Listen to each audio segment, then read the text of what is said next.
Aujourd'hui, j'en suis à mon 12e jour de grève de la faim, donc bon, toujours pour les mêmes raisons, bien entendu. Donc hier, en fin d'après-midi, une intersyndicale très large, qui regroupe Solidaire, la CGT, la FSU, FO, la CFDT et la CFTC, a été reçue à la préfecture. Bon, on est resté une petite heure à discuter et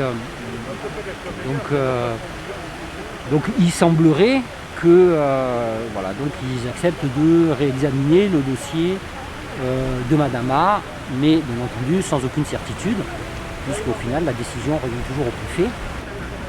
Nous, ce qu'on a senti, ils restent campés sur leur position, ça, de toute manière, toujours ces extraits de date de naissance qui auraient été falsifiés, comme beaucoup, hein. Donc on insiste bien sur ça, hein. Ils disent ça pour tous. Voilà, donc ils disent ça quasiment pour tous, hein. Nous, on a expliqué que déjà Madame A, lui, ne pouvait pas falsifier ses papiers. On lui a montré comment ces papiers étaient arrivés en France, parce qu'il n'est pas arrivé avec ses papiers. Lui, quand il est arrivé, il n'avait rien. Donc on a fait venir ses papiers du Mali, notamment c'est la CIMAD au début qui s'en occupait. Après, ces papiers, on les a gardés sur nous, à la maison. Donc Madame A n'a jamais eu ces papiers en main. Donc, bien entendu, il n'a jamais rien pu falsifier, pardon. En l'occurrence, moi je leur ai dit, s'il y a quelqu'un qui avait dû falsifier quelque chose, c'est moi, quoi. Donc qui m'accuse moi. A priori, oui, je pense que la personne qu'on avait a compris que Madame A n'avait rien falsifié lui-même, quoi. Nous, on n'a jamais vu ce rapport de la PAF. Alors il a fait allusion hier, en disant que il y avait des tâches, des choses comme ça. Il faut savoir que l'extrait de date de naissance, c'est fait, c'est pas les mêmes procédés qu'il y a dans les états civils au Mali. C'est tapé à la machine, c'est encore tapé à la machine à écrire avec des feuilles de carbone. Moi qui ai commencé à travailler avec des machines à écrire avec des feuilles de carbone, je sais qu'on n'écrit pas droit, que ça fait des taches. C'est qu'on n'a pas un papier forcément parfait.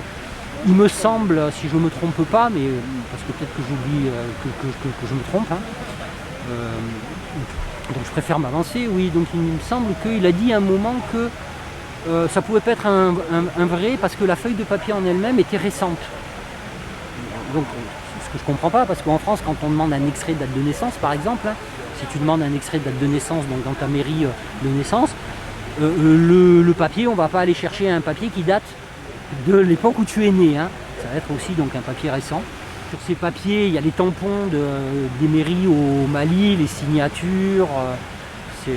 En fait, ce sont des documents quand même officiels maliens qui sont constamment contestés.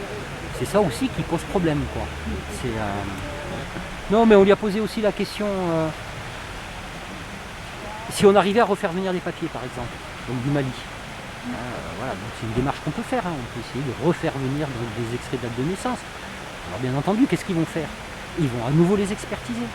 Et qu'est-ce qu'ils vont faire? Ils vont à nouveau faire une expertise et puis ils vont à nouveau trouver que les papiers vont être falsifiés. En fait, on n'en sort pas. Donc on n'en sort pas de cette situation. Et puis même, je me dis à la rigueur, ils trouvent qu'on refait venir des papiers du Mali, donc des extraits de date du civil, des extraits de date de naissance. La PAF les expertise, elle trouve qu'ils sont justes. Donc ça veut dire qu'à un moment, ils reconnaissent qu'eux-mêmes se sont tentés, quoi. Donc c'est pas possible, enfin moi à mon sens, c'est pas possible avec tous les papiers qu'on pourra avoir, qu'à un moment ils disent vos papiers sont bons. Ça sera systématique.